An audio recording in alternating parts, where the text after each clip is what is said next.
So many people leave great jobs, they leave good organizations, they leave offended because of being attacked personally when the person wasn't the issue. The issue was the issue. I'm gonna say that again, okay? Many good people leave organizations and jobs, good opportunities because of being personally attacked. When we're giving constructive criticism, instead of focusing on the person, because the person was not the issue was the issue, and learning how to express yourself as a leader. Okay, learning how to express yourself and to give that constructive criticism in a way to where you take the person out of the equation and you only focus on the issue at hand, the behavior, the actions at hand.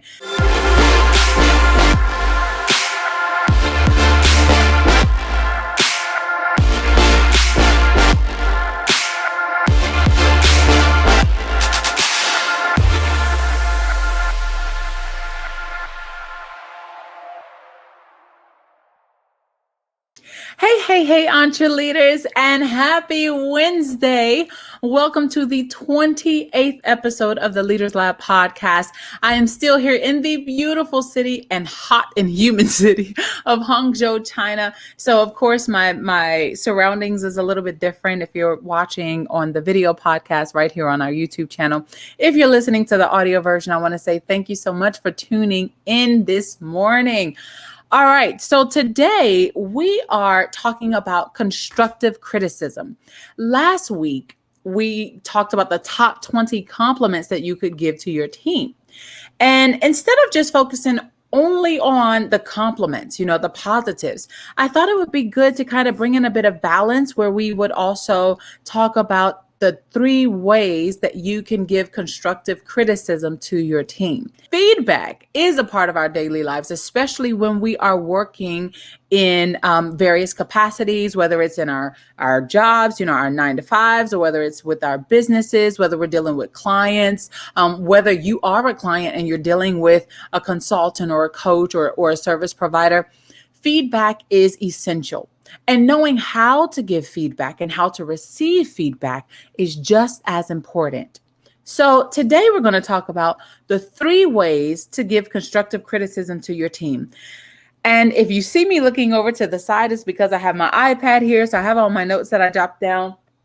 Also, you can see these notes in the show notes on the podcast, as well as in the description box below the video. So first, let's start off by defining what constructive criticism is. And I found a definition on businessterms.org that I thought would be good and very clear and concise to just share with you. And so businessterms.org defines constructive criticism as providing feedback in a manner that acknowledges both the positives and where there is room for improvement instead of solely focusing on the negative. Also, businessterms.org characterize constructive criticism as a leadership skill, as a strong leadership skill to have. And so we want to know, why is constructive criticism important? As I just mentioned, feedback is a part of our daily lives. It's a part of, everything that we do, especially when we want to make improvements. Now, if we receive feedback that says, hey, this is great, wow, I can't believe that you just did this. It's awesome. There's no changes that need to be made, then that's great. Now you're also receiving a compliment. But what happens when there is room for improvement? What do you say to your team member who is trying their best, but still somehow, some way falling short of the expectations that you have for them when it comes to completing a task? Maybe it could be their performance. When we give performance reviews, that also has a lot to do with constructive criticism. How can we give feedback about the positive and the negative aspects of the performance and not crush the person in the process? And so that's why this is very, very important. Mastering the skill, this is something that I want you to write down.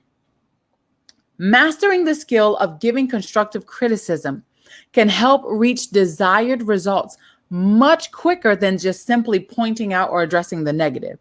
It can help you and your team achieve your overall business goals and dreams much quicker than it would if you would just, always point out the negative things and give what I call destructive criticism. You're consistently tearing down your team or pointing out all the things. You're being nitpicky. You're picking out all the negatives without acknowledging the positives. So 3 ways to give constructive criticism. The first way is to focus on the strengths, then provide critique about the areas of improvement, and then follow up with a reiteration of the positive statements, the strengths that you mentioned before. This is what is called the feedback sandwich, where we have the positive, negative, positive. Now, of course, not every leader knows how to do this effectively.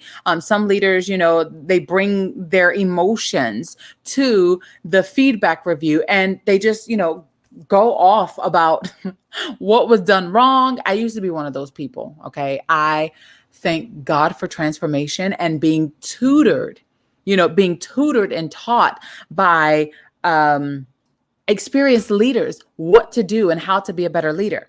So this has helped me. This has helped me to learn how to state the positives first, then come in with the feedback of the areas of improvement, and then follow up with the positives. And so I have an example that I got from personalexcellence.co. And again, these resources will be shared with you in the show notes and in the description box below.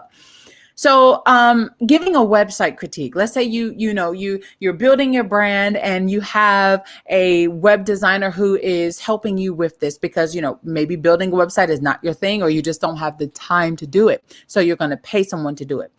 And here is an example of how to give that sandwich, the positive, negative, positive. So first you could say, great website. I love the overall layout and how user-friendly it is. The overall design is nice and pleasing to the eye, and it is consistent with my brand. The menu is very accessible, and it makes it easy to access the site sections. I found the intro video helpful in giving me an overview of giving the audience an overview of what I actually do. However, I did think that there are 2 things that could be better for my site. Firstly, there's a lot of content in the sidebar that kind of clutters up the usage experience. Perhaps if the sidebar content could be narrowed down a bit to just focusing on the key things, it would make it easier for my audience to navigate. Secondly, the font size is a bit too small for me, and it could be a bit too small for my audience. I find that it is hard to read as I have to keep squinting closely to look at the screen. But overall, great work. I love what you've done with the design, the layout, and the introduction video. And I think that if the sidebar clutter could be removed and the font size could be increased, it could really create a fantastic usage experience for my visitors. Here we start off with the positive. Then we go in with the negative, right? The negative was there's too much clutter on my sidebar, and also the font is too small. I need it bigger. Okay. Instead of just saying, I don't like the sidebar, it's too cluttered. I need it to be cleared. I need it to be lessened or whatever. Instead of doing that, you just give clear, concise feedback in a way that shows the room for improvement, and then follow it up with a summary, a positive summary of the strengths plus the weaknesses. So that's the sandwich method.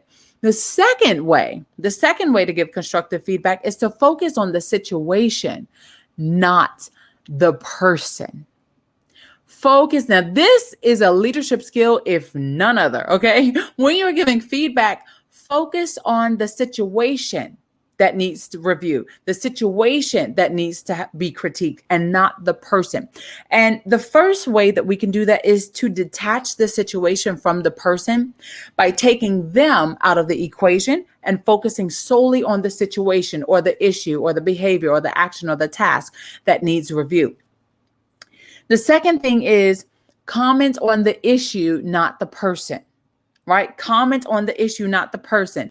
Commenting on the issue and not the person will look something like this. Instead of saying, you looked confused and unprepared, during this presentation. That's focusing on the person, right? But if you focus on the issue, you could say the presentation was incoherent. The presentation seemed unprepared. That's taking that the you language out and focusing more on just the overall issue. And this also helps you to do the next thing, which is avoid personal attacks, right? Avoid personal attacks. Instead of saying you're lazy, you're irresponsible, you're unprepared, or, I'm frustrated with your performance, you can just focus more on the situation and not the person. So many people leave great jobs, they leave good organizations, they leave offended because of being attacked personally, when the person wasn't the issue. The issue was the issue. I'm gonna say that again, okay? Many good people leave organizations and jobs, good opportunities, because of being personally attacked. When we're giving constructive criticism, instead of focusing on the person, because the person was not the issue was the issue, and learning how to express yourself as a leader. Okay, learning how to express yourself and to give that constructive criticism in a way to where you take the person out of the equation and you only focus on the issue at hand, the behavior, the actions at hand. It will help you to be able to better communicate clearly the problem that needs to be resolved. Okay, all right. The next thing in this number 2, okay, we're still in number 2 about focusing on the situation, not the person, is to use passive voice instead of active voice. Now, many of you know that I have my background. One of my backgrounds is teaching English as a second language. I'm also teaching English for specific purposes, English for academic purposes as well. And when we use passive voice instead of active voice, it sounds a bit like this. The passive voice will help you to shift the attention from the person to the subject matter. For example, instead of saying, you didn't do what I asked, you didn't do what I asked you to do. That active is saying you didn't do, right? You didn't do. But the passive would say, the passive voice would sound like this. What was asked was not done. What was asked was not done. Instead of saying, you didn't do what I asked you to do, it takes the you didn't out of it, right? It takes the focus off of the person. It shifts that attention from the person to the situation. What was asked, the task that I asked to be done, was not done. Okay, so that's one way. And of course, if you want to learn more about passive voice and active voice, you can, listen, go to Brother Google, go to Deacon Google, type in passive voice versus active voice. You will find so many examples on how the two differ.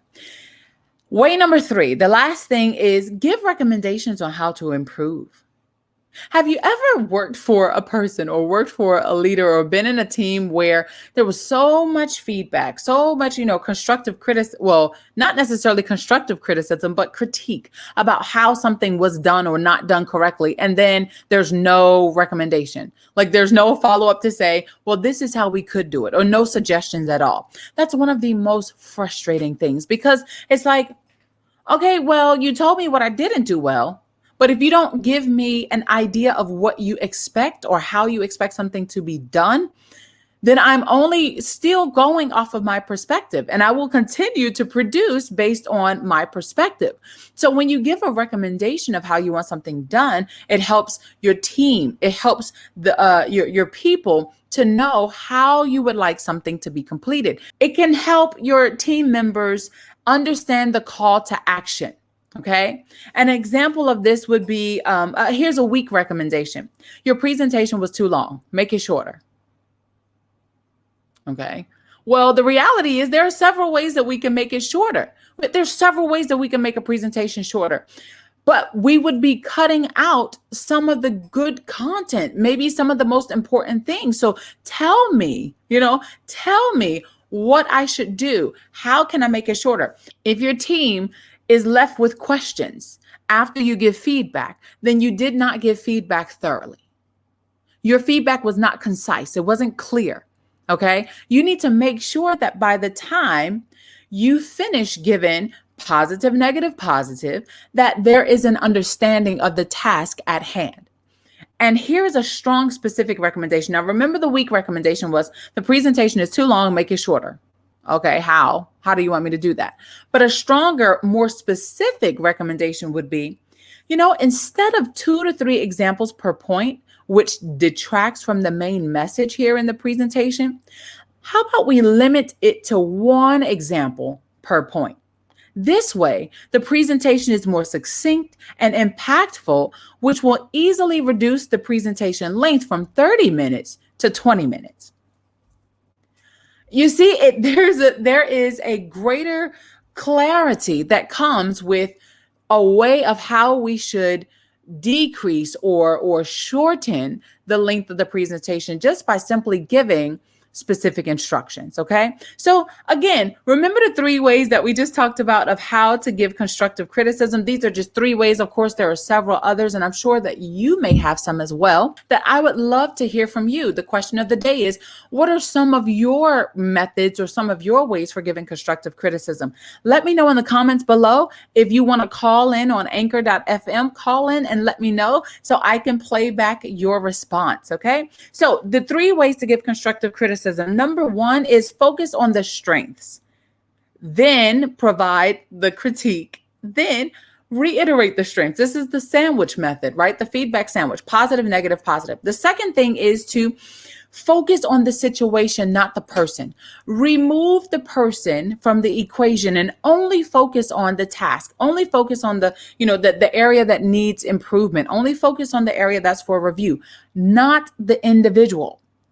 Focus on the issue, not the individual. And then the third thing is to give recommendations on how to improve. Don't just bark orders and say, make this shorter or fix this or fix that.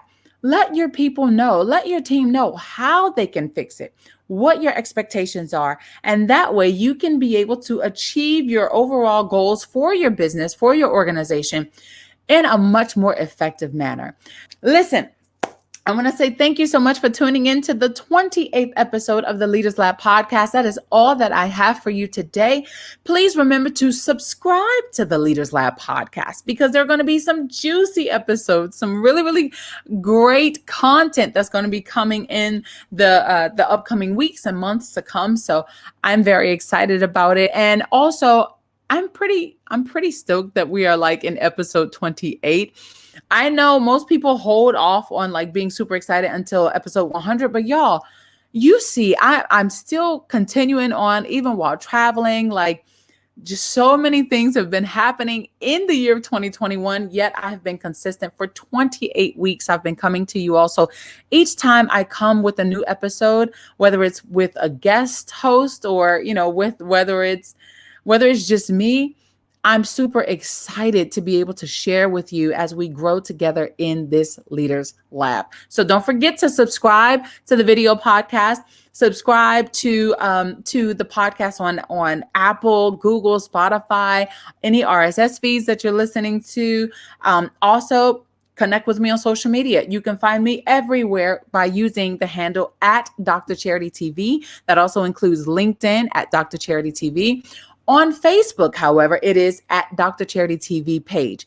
So thank you once again for tuning in to this 28th episode, 3 ways to give constructive criticism to your team. And I look forward to seeing you guys next week in the lab.